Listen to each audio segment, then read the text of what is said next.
we're going to have some questions. Yes, Great. for 10 minutes. Okay. This one's specifically for you. Everyone is waiting to cut, or wanting to cut taxes.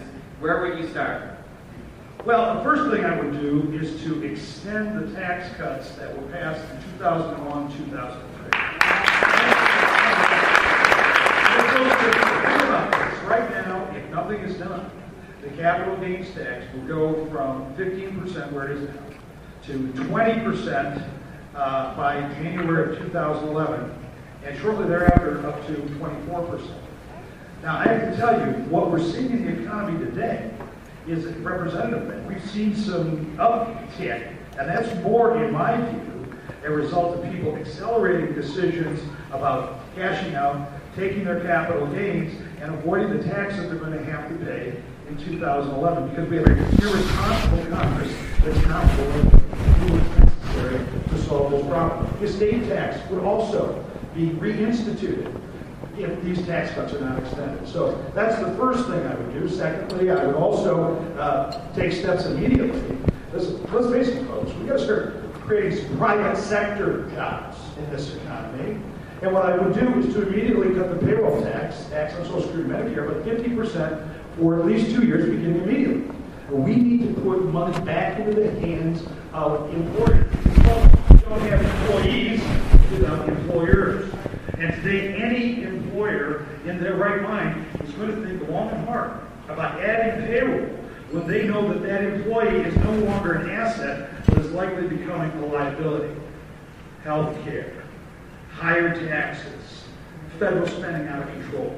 Washington can do something about jobs, folks, and it is by setting a degree of certainty in the private market, in Main Street, that when you invest in your business, you're likely to see a positive return. There's no guarantee, but when we have tax on top of tax, regulation on top of regulation, and we have a government out of control, the job market is going to be where it is today.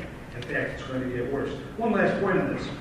The May jobs report just came out, and I heard some of the administration trumpeting that there was something like 400,000 new jobs created in the month of May. Folks, 90% of them were temporary jobs with the U.S. Census that we talked about before. It's a joke. Until we change the people we send to Washington, until we change the Congress in November of 2010, we're going to continue to head way down the wrong road. And we're going to change that this year. What do you think is the first step in repealing Obamacare? Well, the first step in repealing Obamacare starts in November of 2010. Because very honestly, we have to have more votes in both the House and the Senate to take what I would call is the next step, which is to use the power of the appropriations process to see to it that the 150 new boards and commissions and other aspects of Obamacare that are about to seep up into the economy don't get funded. I spent 10 years in Washington. I served as a senior staff member on the House Appropriations Committee. I understand what it takes to craft the legislation necessary, not only to fund, but to defund. So that's number one. We need to make sure that Obamacare doesn't take root in society by strangling it, if you will, before it takes root. Secondly, we need to talk about what we would replace, repeal and replace it with. And so we need to build a case for the American people. As I said before, it's not enough just to say no. Politically, we've got to stand up and say, well, what do you support, Republicans? What do you support? Well, where are you going with this legislation? Because, and I've said from the very beginning, what we need to do is to focus on the fundamental problems in healthcare, which is access to the individual insurance market and cost containment. Now, there's increased access with Obamacare, but it's not to the individual insurance markets through the cost exchange. I want to level the playing field, so that people who buy insurance individually, not through their employer, have the same tax benefits as the big corporations. Okay?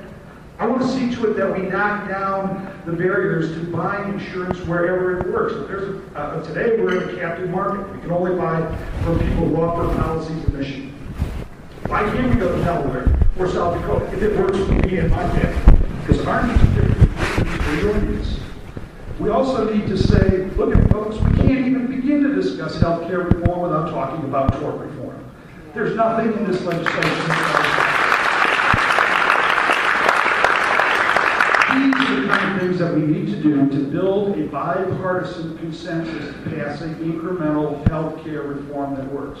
I use that word bipartisan for a reason, because I don't think that you can accomplish these big ideas, these big things, with one party.